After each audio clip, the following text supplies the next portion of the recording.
Good day, viewers. Wherever you're watching OGTV, I greet you in the name of God, who spares our life to see today's brightness. I welcome you to your program, Peace and Conflict Resolution. I am Seunfunmi Ogunleye.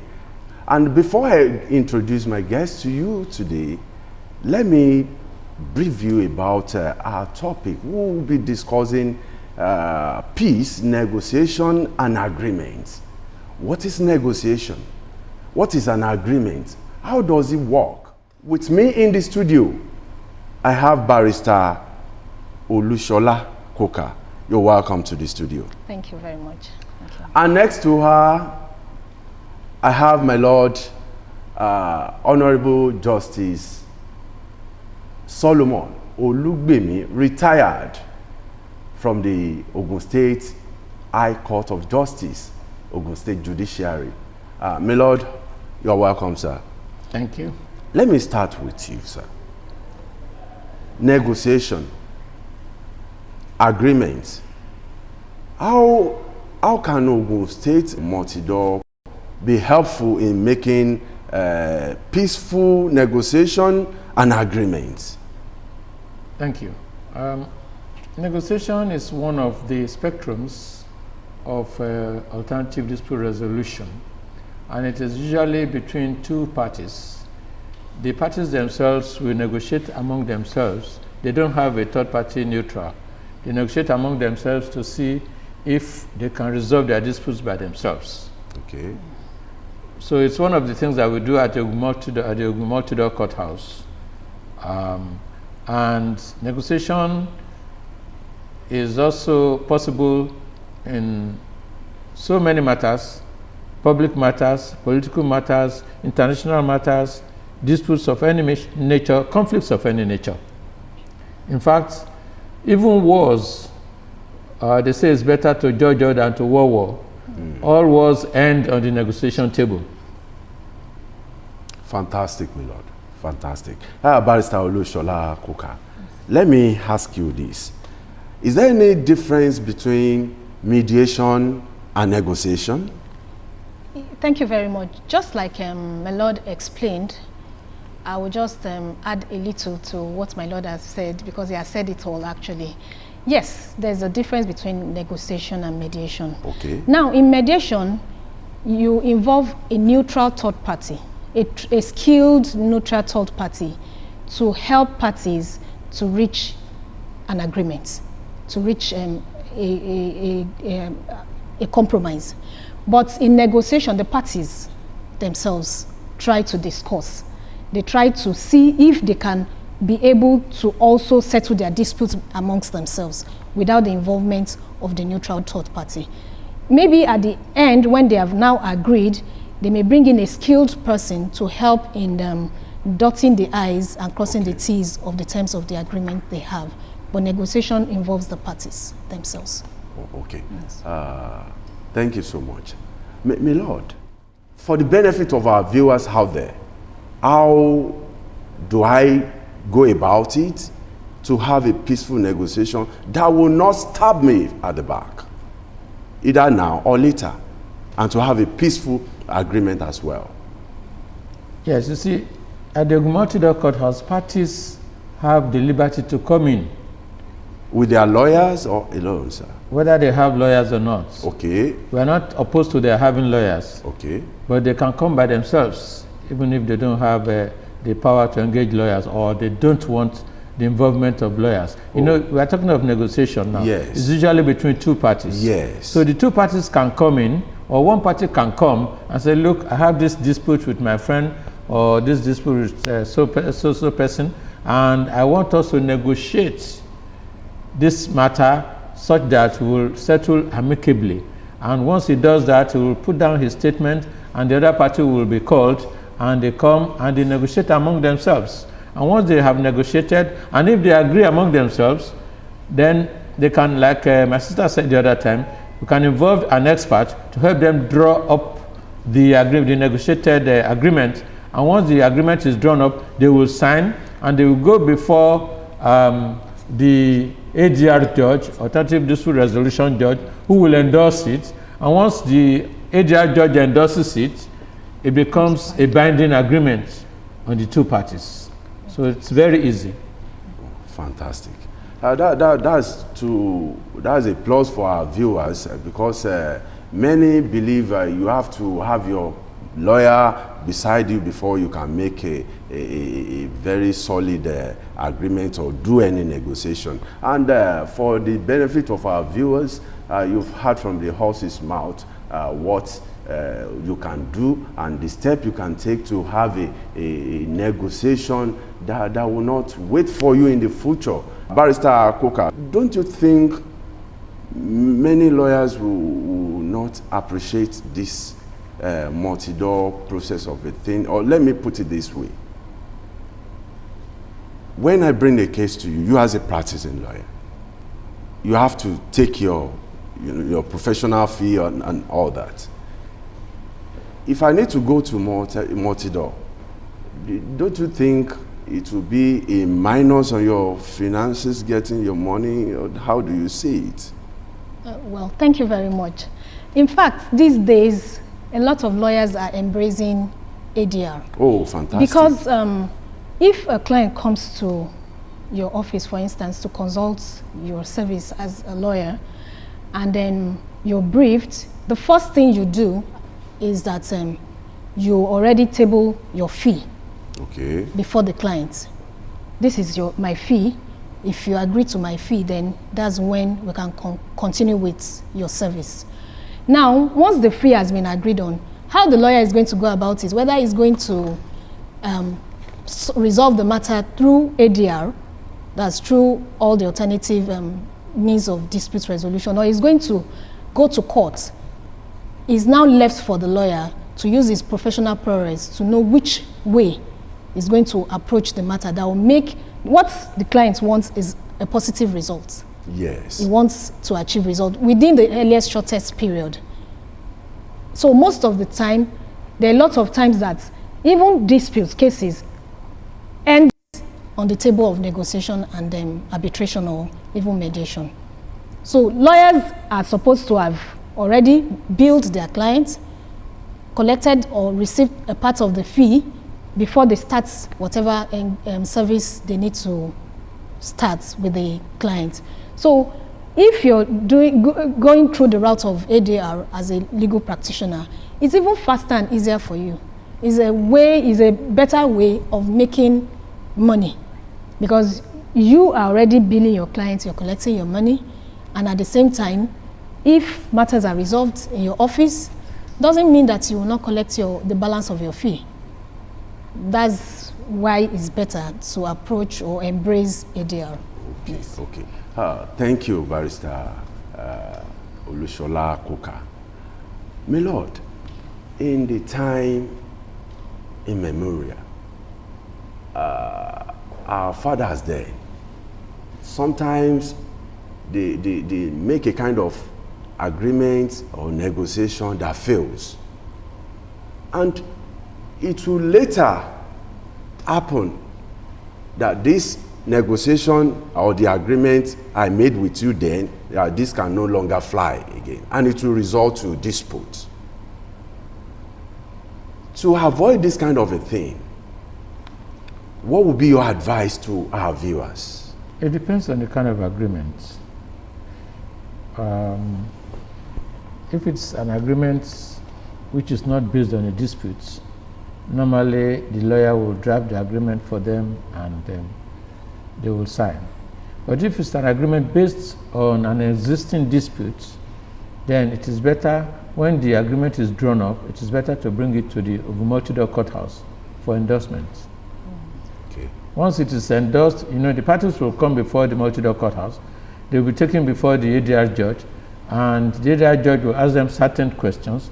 And once they satisfy the ADR judge will endorse such agreement. And once the agreement is endorsed, it's as good as a judgment of the courts. Yes. Now, you asked my sister a question the other time about lawyers. You see, even the rules of professional practice enjoins lawyers to advise their clients about alternative dispute resolution before resorting to litigation. Any lawyer who does not do that is offending the rules of professional practice. So lawyers are enjoined to advise their clients about alternative dispute resolution before they resort to litigation. Okay. Thank you, my Lord, for the fantastic explanation. I want to believe the viewers out there will appreciate it. Before we go further, let's quickly go on a short break.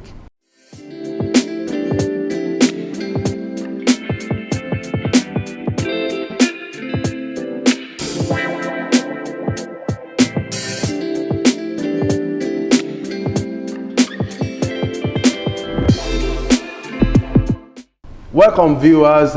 It's your program, Peace and Conflict Resolution. Many issues that we have seen within our society, within the locality, in most cases, the land matters. This land, I want to give it to you so you can farm on it, and you will realize that later in the future, after years, something else will happen, and the agreement will change. They might not be educated. How do you want to enlighten our viewers on this? What I would want to say on that is that if there needs to be the input of an expert on negotiations, that's why we say that even in ADR, you cannot underestimate the impact or the usefulness of lawyers in all this. When negotiations come up, most often time you need the expertise of that trained expert that would come in to give you advice on what to do. And even when you're about to draft the terms of the agreement after you have negotiated with the other party, you still need that expert to help draft that which will be beneficial to you as a party to the agreement. Now, where the OMDC comes in is after the drafting, yes, you can now come in, walk into the OMDC and register that agreement. And then it is stamped and signed. And you walk in yourself? Yes, you can walk in after your... You mean the party or one of the parties? Both parties. Okay. With the assistance of the expert that has helped to draft. Okay. Can now come in to register that agreement. At the point of registration, it becomes enforceable and binding on the parties that have drafted it, that have signed it, actually. Okay. Thank you. My Lord, negotiation, agreements, all these are done at the Ogun Multi-Door Courthouse. My Lord, if you want to advise our viewers, the only way we can promote peace and to live in peace is to understand one another.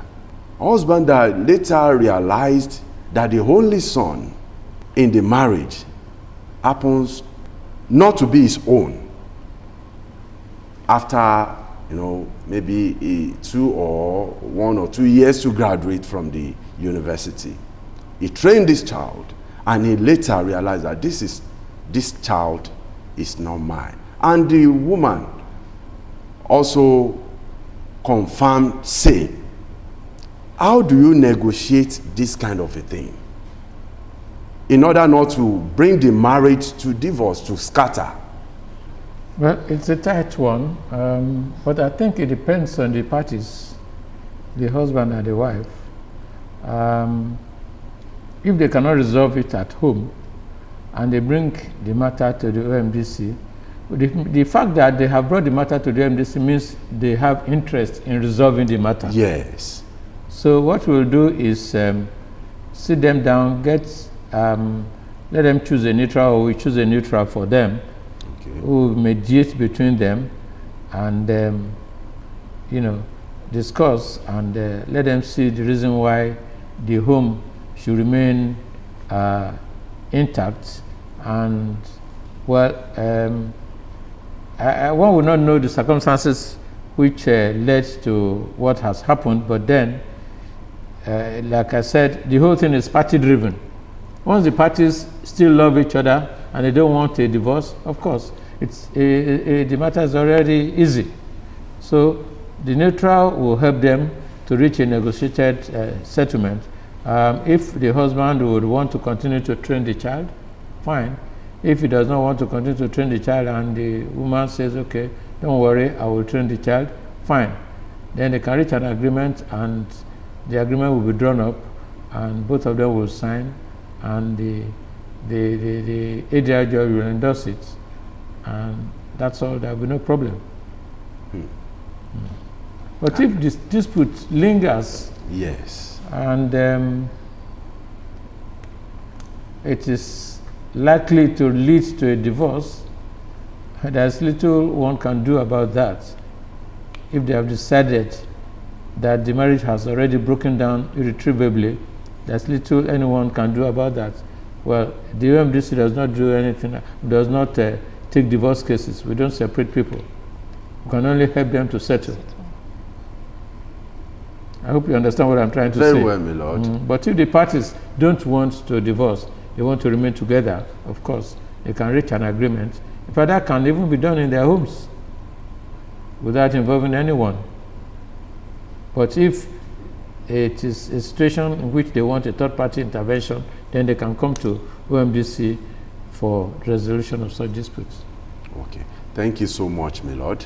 Barrister Olushola Kuka, I want to ask you this question.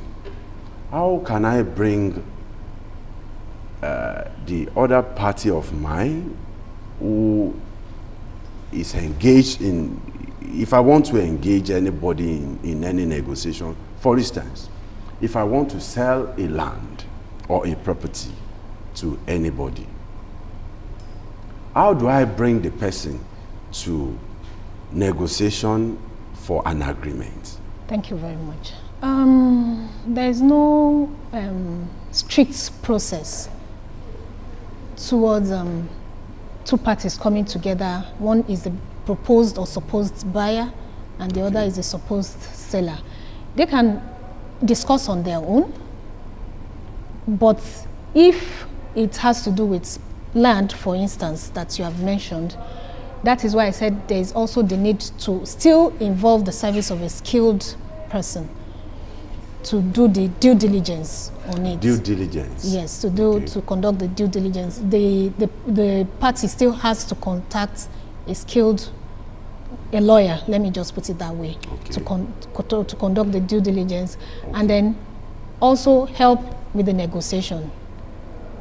It also assists in the negotiation. That's, like I explained earlier, after the documents, after everything has now been agreed upon and the document has been drafted, they can now move a step forward to come to the OMDC to get it done, signed and sealed. Then it becomes binding on both parties. Yes. Okay. Is it the lawyer with the client who come yes, to they the can board? come with their lawyers. Oh, okay. Or they can even, after the lawyer has drafted, they can come on their own to bring the documents by themselves. Okay. Once they have, all parties have signed. Okay. Yes. That's good. My lord, on a party note, what advice do you have for them? When parties want to negotiate a matter, like it has been said before, it depends on the kind of matter that it is. Okay. If it is a matter that requires the advice of an expert, you must get an expert. Okay. The expert may be a lawyer, the expert may be an accountant. It depends on the kind of issue. The expert may be an architect, it could be a quantity surveyor, and so on and so forth.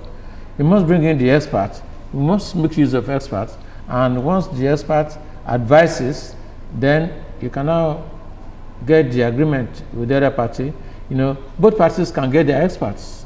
Both parties? Yes, they can get their experts, and the experts will put together what the intention of the parties are. And once the intentions are put together, if they require the service of a lawyer to put it into an agreement form, the lawyer will do that for them, and they cannot bring the agreement to MDC for endorsement, and it becomes very binding on them. On both parties? On both parties. Okay. Barrister Olushola Kuka, yes, sir. What's your take, what's your part in short on negotiation, a peace negotiation and agreement? Thank you very much. Just like Milord had said, I would also just add a little because you have said it all. Parties need experts when especially when it comes to contractual agreements and then agreements that involves buying and selling and all that. You contact your experts, the expert puts all that needs to be put down. If you need a lawyer to draft, the lawyer puts down now in terms, and then parties sign, and then you can now take another step further to bring that agreement to the multi-door for endorsement. And what I would also say is that it's always better when things are put down and then parties have signed documentary evidence. It's always better because you have something to rely on. That's okay, in case this party wants to default, this and this have been what we have put down and is binding on both of us. That's it. Thank you. Thank you so much. Viewers, thank you so much for being there. We hope next time you will be there. I want to thank you very much, my Lord. Thank you so much. Barrister Coker, thank you so much. Thank you. I am Oba Oluwa Seunfunmi Ogunleye. See you same station, same time next week. Love you.